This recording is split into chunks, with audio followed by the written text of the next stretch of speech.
According to Henry Pointer's saying, mathematics is the art of giving same name to different things. Hey there, my name is Colleen, taking up Bachelor of Science in Real Estate Management under the College of Business Administration Education. And today, I will be talking about one of the basics in math, which is simple interest. According to Benjamin Franklin, an investment in knowledge always pays the best interest. So, what is simple interest? This means that this is the quick and easy method of calculating the interest charged on loan. Simple interest is associated with percent, rate, and length of time, for which the amount of money is borrowed. And there are many types of interest that can be applied. For example, one of your friends borrowed money from you, and after that, your friend pays you for the privilege of using your money. So the amount or the money paid to you is what we call an interest. And the amount of the money that your friend borrowed to you is what we call principal. So, we know already what is simple interest.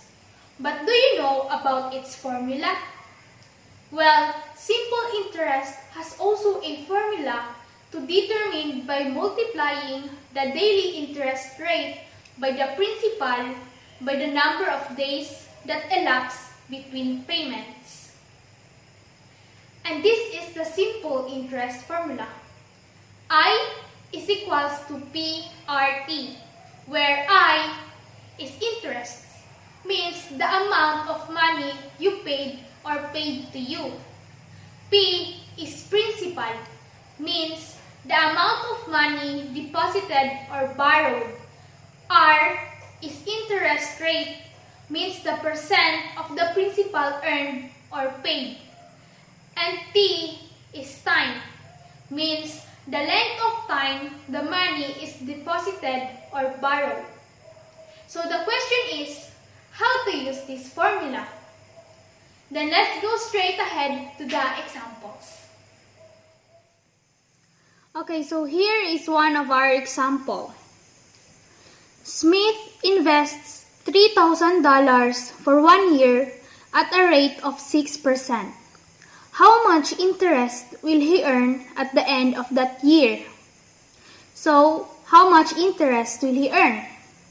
By using the formula I is equals to PRT, we have to find the interest. So, I is equals to, our principal here is $3,000. So, we put 3,000.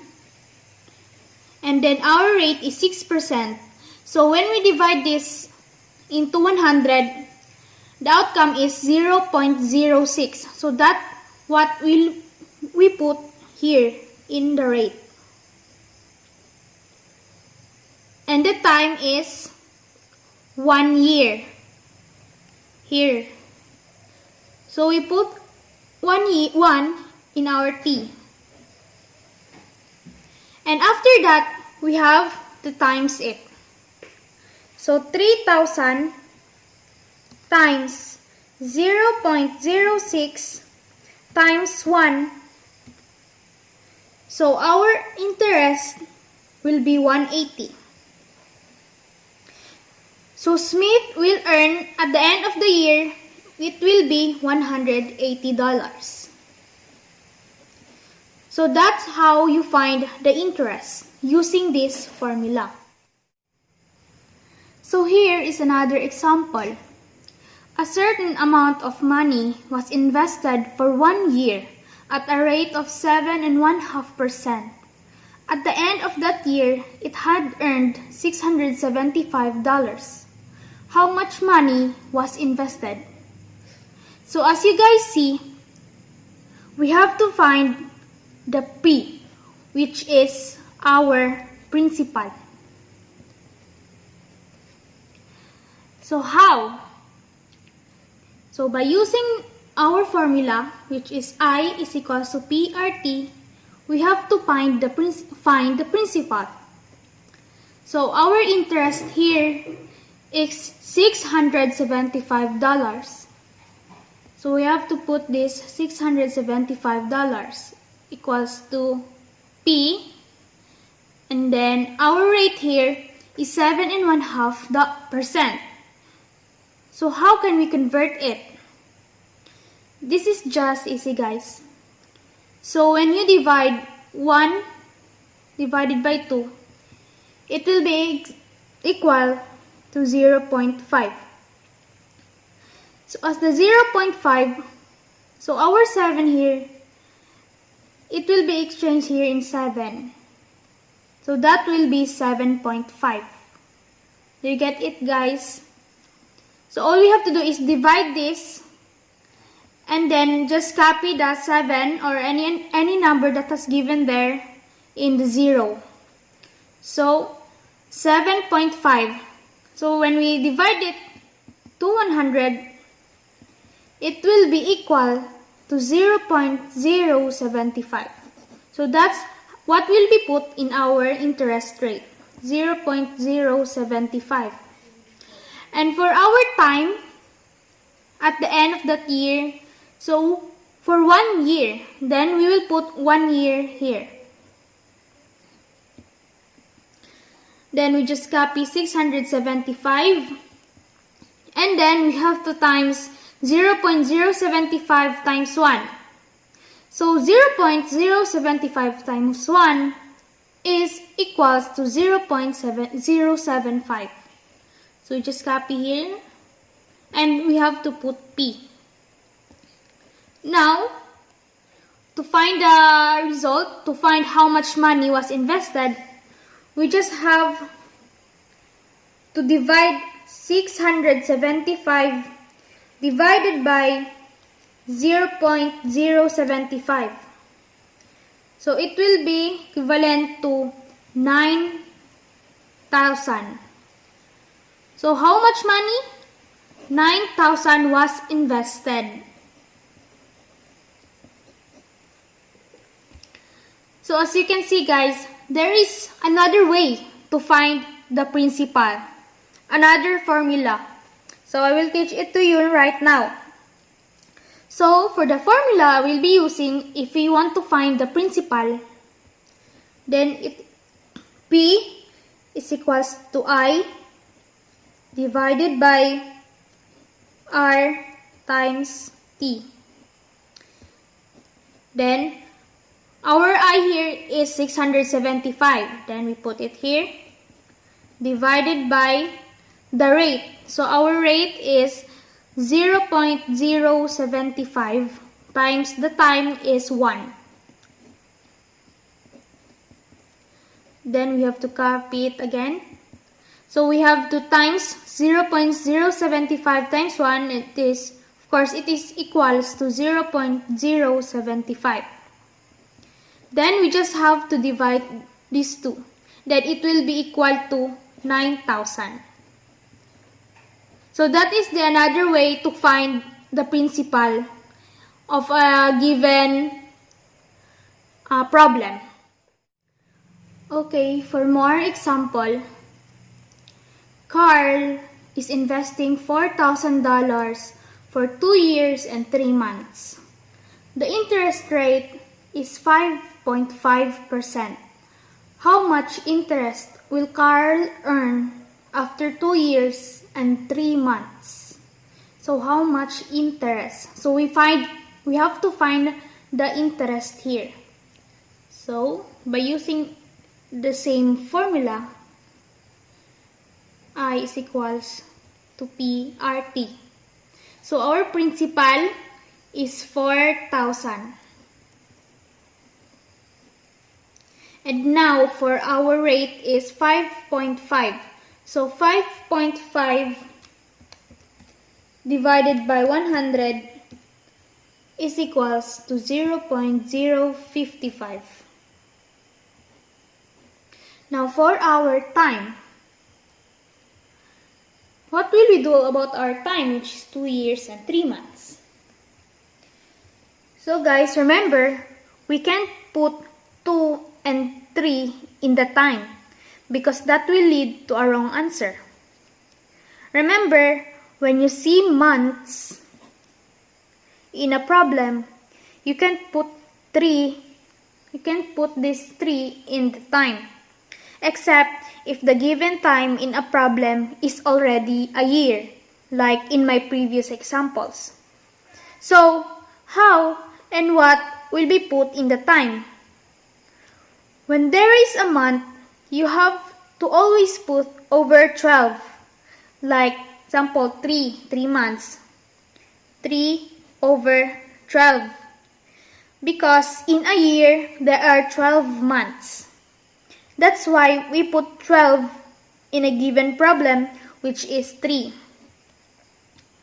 So after that, it will be, 2 years here, it will be 2 and 3 over 12 years. I mean 2 and 3 over 12. But we can't put it in the time directly. Also, we have to divide it. So, this part is, we have to divide this. So, 3 divided by 12. This will be equals to 0.25. So, in my previous example, our 2 here will be replaced here in 0. So, our time will be 2.25. Unlike in rate, we divide it to 100. But this time, it is a given problem for the length of time, which is our t. So we have to put this 2.25 here in the time. Then, we just have to know the interest. Find the interest. So 4,000 times 0.055 times 2.25, it will be 495. So after 2 years and 3 months, Carl will earn an interest of $495.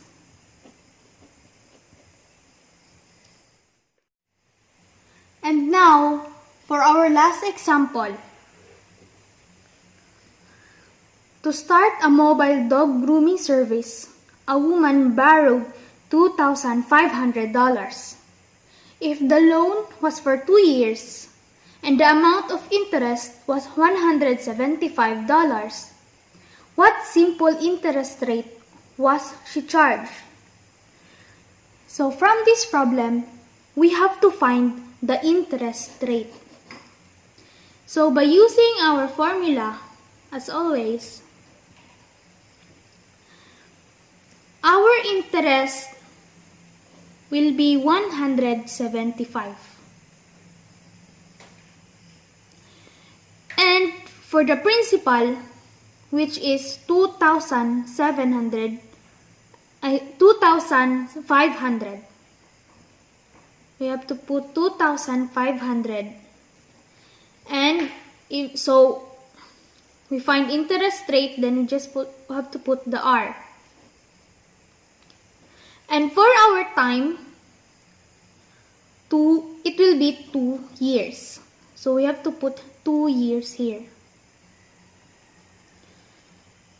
After that, we have to copy this.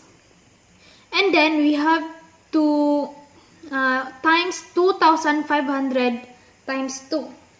So 2,500 times 2 is equals to 5,000. Then, we have to find interest rate, so we have to put R here.